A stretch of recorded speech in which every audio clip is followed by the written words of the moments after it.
હવે જ્યારે હું દુકાનની અંદર આવ્યો તો ગરમી વધારે હતી, તો એસી ચાલુ કરવા માટે હું સ્વિચ પાડી અને સ્વિચ પાડ્યા પછી એસીમાંથી ધુમાડા નીકળવા માંડ્યા.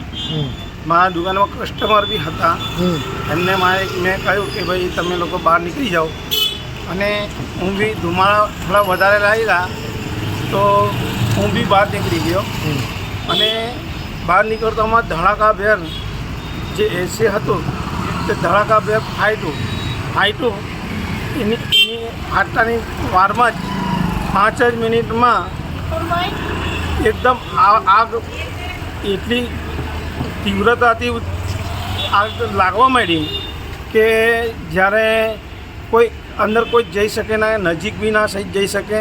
આજુબાજુની દુકાનમાંની બી જે લોકો હતા એમને બી દુકાનો બંધ કરી દીધી. અને જે નગરપાલિકાને બી અમને એવું હતું કે ભાઈ એસી સળગે છે તો આપણે નગરપાલિકા આવશે અને તરત જ આગ બુઝાઈ જશે.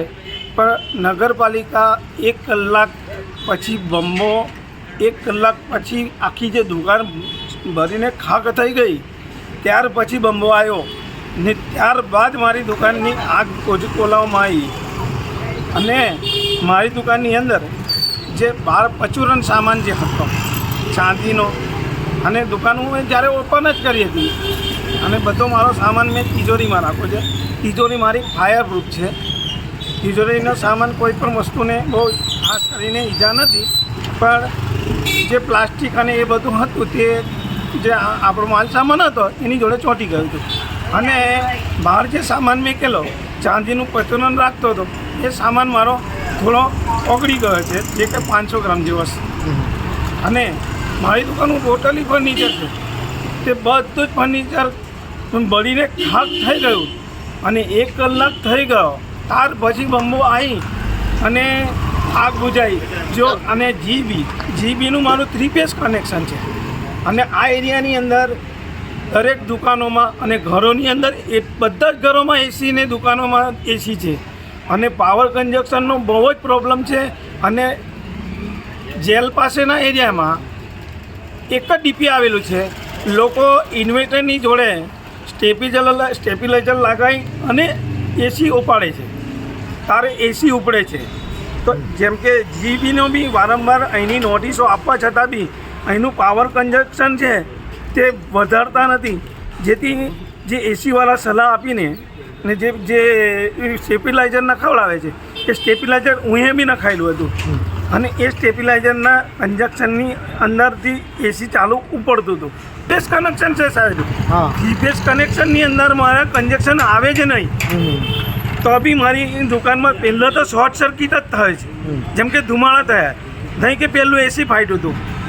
એટલે કુલ ટોટલ કેટલું તમને નુકસાન થયું? મારે ટોટલી ફર્નિચર હંગાતે અને દુકાન આખી દુકાનની અંદર જેમ કે પંખા, ટીવી, પછી કેમેરા, પછી ટોટલ દુકાનનું ફર્નિચર એમ થઈને 10 થી 15 લાખ રૂપિયાનું નુકસાન થયું છે. આ બધે પોલીસને કે એફએસએલને કોઈને જાણ કરી છે તમે? પોલીસને જાણ કરતાં પહેલાં પોલીસનો સહયોગ સારામાં સારો મળ્યો છે. અને પોલીસે મારો એરિયો બધો ગોઠવણ કરી અને મને સહાયતા એટલી બધી કરી છે કે એમને મેં બિરદાવું છું. અને એફએસએલ રિપોર્ટ બી કરાયો છે, જે આજે એફએસએલ રિપોર્ટ કર્યા પછી મારી દુકાન ઓપન કરીને બધું સાફ કરીને જોઈશ કે ભાઈ મારી દુકાનમાં તો એમ તો જોવા જાય તો બધું કશું જ નથી રહ્યું, બધું જ બળીને ખાક થઈ ગયું છે. પણ હવે મારે એ જોવાનું છે કે કોના કારણે, કોની ભૂલને લીધે મારી દુકાનમાં આગ લાગી ગઈ એ આગળ જોવાનું રહેશે. તમારું નામ? દીપલ કુમાર દુપતભાઈ સોની, રાજપીપળા.